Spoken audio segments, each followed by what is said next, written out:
we do start here on the Plus with some breaking news right now. A fugitive is behind bars after leading police on a chase overnight.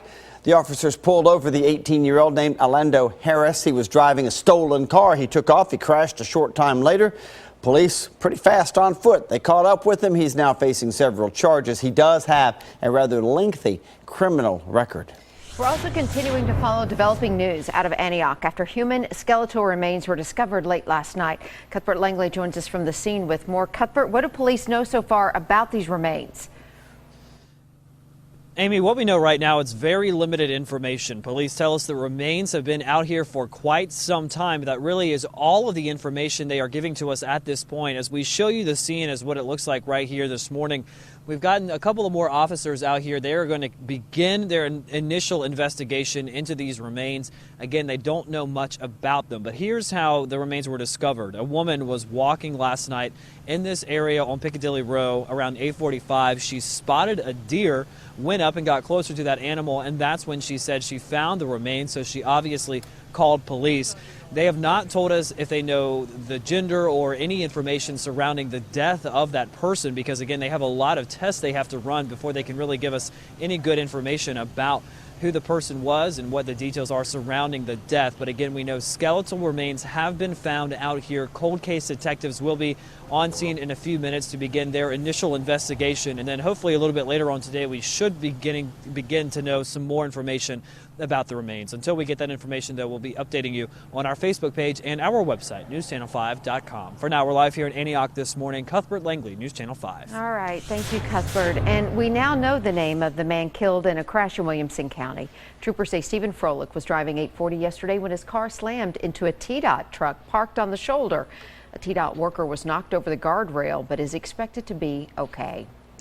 The teenager accused of gunning down a 14-year-old girl will be facing a judge today.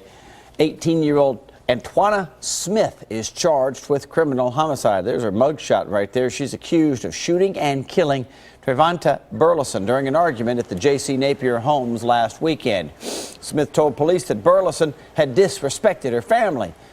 Smith will be in court at 9:15 this morning. You can check for updates on our Facebook page and newschannel5.com.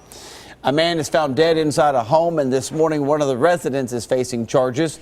TBI agents arrested Hugh Mosley in Van Buren County yesterday. Agents say the 48-year-old is accused of killing Robert Alley Saturday at a home on Raccoon Trail in Spencer. No details are being given right now, including how Alley was killed. Mosley, though, is charged with criminal homicide and unlawful possession of a firearm. Brand new details about a possible kidnapping in downtown Nashville. Witnesses told police they saw a man attack a woman, then force her into a van near First Avenue and Broadway Sunday night. We're told the woman contacted police yesterday to say she wasn't kidnapped. Investigators say it appears to have been some sort of domestic situation. So far, no charges have been filed. Meanwhile, a second man was arrested in connection to the van, which ended up being stolen. Robert Irvin is facing multiple charges, including vehicle theft and shoplifting beer from a nearby market. Amy, a former police sergeant is spending some time behind bars after pleading guilty to fraud. A judge sentenced former Mount Juliet Sergeant Jason Ezel to 6 months in prison and 1 year supervised release. The 17-year-old veteran was charged back in July for falsely claiming that he had worked more than 500 hours of overtime. What does that come to? About $13,000. Ezel will have to pay all that back in restitution. All right, and if you're in the Franklin area, watch your wallet around this woman. Franklin police tell us she used credit cards from a lost wallet to purchase nearly $400 worth of merchandise at a Walmart. If you see her, call police. She was last seen driving a light-colored hatchback. Contact the Williamson County Crime Stoppers number at 615-794-4000 if you recognize her or that vehicle. All right, and the Tennessee Tower Plaza on Rosa Parks Boulevard. You're looking live right there. Later this morning, Governor Bill Haslam will be there to honor our veterans. The event starts at 9:45 this morning.